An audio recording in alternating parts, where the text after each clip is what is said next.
What's up, everybody? Welcome to Podcast Now. I'm Alex, and in this video, I want to talk about why I'm buying Ghostwire Tokyo and why you should too. This is my preview series where I talk about an upcoming game and I discuss, well, whether I'm getting it or not and how I feel about it. And Ghostwire is a tough one, so I didn't want to make this too controversial, but I definitely want to be, very real and very honest with you guys. The reason I'm buying this game is definitely different, and it's not so much of a slam dunk as other games. So, we've had a pretty good year so far for video games. Horizon, when I make a video like this, am I buying it? Of course I'm buying it, right? Elden Ring, of course I'm a Sifu. I mean, you can literally just go down the line. There was a lot of top tier games that I think you kind of knew going in that you were going to get something kind of special, even with like Sifu, with these games. Like, you were going to get something cool. With Ghostwire, it's all about, for me, potential and placement of when the game is coming out. So March is full of things, but to me, it's kind of full of wild cards beyond even the first week, I would say, arguably, Gran Turismo 7.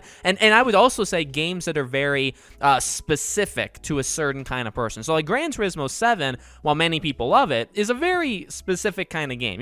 Not everybody under the sun is going to like Gran Turismo. And guess what? That's okay. Not everybody's going to like the Final Fantasy, prequel game or origin game, right? Not everybody's going to do that. Kirby, Ghostwire, Tiny Tina's Wonder. A lot of these games are, again, some of them have a lot of potential. Maybe some have more than others, but I don't know, maybe besides Kirby, if any of these are immediate slam dunks. So, again, why do I say I'm getting Ghostwire? Well, Ghostwire looks pretty cool, and I'm going in based off of hoping that the game is going to land. Now, I do like the studio. I do love Evil Within 1 and 2. Really, that's another big thing, is kind of their history. I think if you didn't like Evil Within or you didn't even care about it, I don't know how much this game would scream at you in terms of like getting it. Remember, they literally admitted this game started as Evil Within 3, and then they changed it to Ghostwire. So I like that story. It actually kind of makes me feel better about it. The game looks good, and I've said this before, like on Twitter, and I don't know how controversial it is, but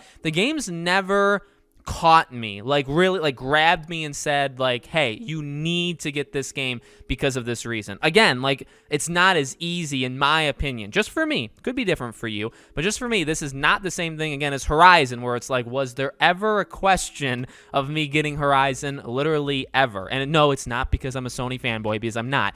It's like, it's like, well, you're always going to do it. Elden Ring. There's just some games that For Ghostwire, the gameplay does look cool. I think that's probably like the signature thing, maybe like the enemy design, actually the idea of Tokyo in general. Visually, the game looks really, really cool. I like the idea of kind of like blending almost like these Avatar, Last Airbender kind of elements as your weapons, right, to take out these different enemies.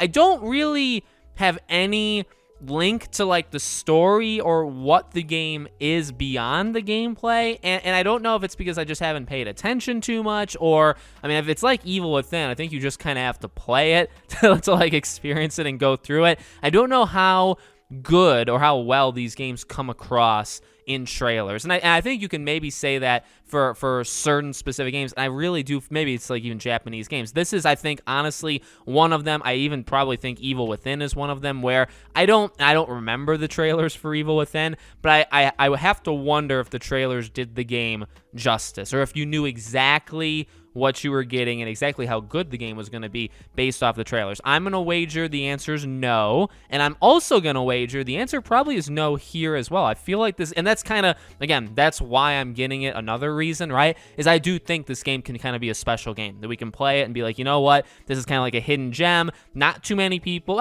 okay, in the grand scheme of things, 1, 2, 3 million units sold, maybe that's how much it gets. That is a lot of people. I'm not saying that's nobody, but in the grand scheme, it's like, well, maybe people kind of sleep on this game, maybe people don't really care, and that's fine. And again, I also think this game is very niche. I don't think this game is going to appeal to everybody. It's just flat out not, and that's okay. That's okay, and that's the kind of game this is. So it also comes out March 25th. Again, this entire month is filled, but it's filled with kind of unknowns. Who knows how good GTA 5 is going to be when it comes out, the enhanced and expanded edition. Who knows how good Final Fantasy is going to be. These games are kind of mysteries. I guess the biggest thing to me that's close to this game, again, is that day, March 25th, is actually all of them. Kirby, this game, and Tiny Tina's Wonderland. And then a week and a half later is MLB The Show, which is on Game Pass, and also obviously PlayStation, as well as Lego Star Wars. So there is a fair amount of stuff the same day as it and the week and a half after it.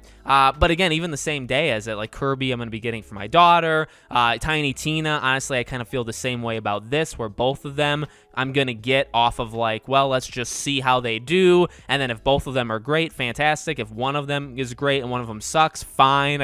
I lost that money, but it's whatever. So honestly, that's how I'm doing it. Now, that could be very off-putting to people, but guess what? You can let me know how you feel in the comments. Well, I do want to know. Because I do think this game has grabbed people. People have told me that on Twitter, here on YouTube as well, that this game has grabbed them. It's never really grabbed me and said, like, here's the one reason that you, like, there's no denying it. Here's why you need to get this game. They've never done that. And that's okay. You know, I think it's happened to other people. It just hasn't happened to me. So let me know what you guys think in the comments below. Make sure, as always, you guys are subscribed to the channel. Hit the bell icon so you guys know when all these videos go up. If you want to follow me anywhere else, all my social media is in the description below, along with our Patreon and YouTube memberships. Thank you all for watching, and I hope to see you all on the next video.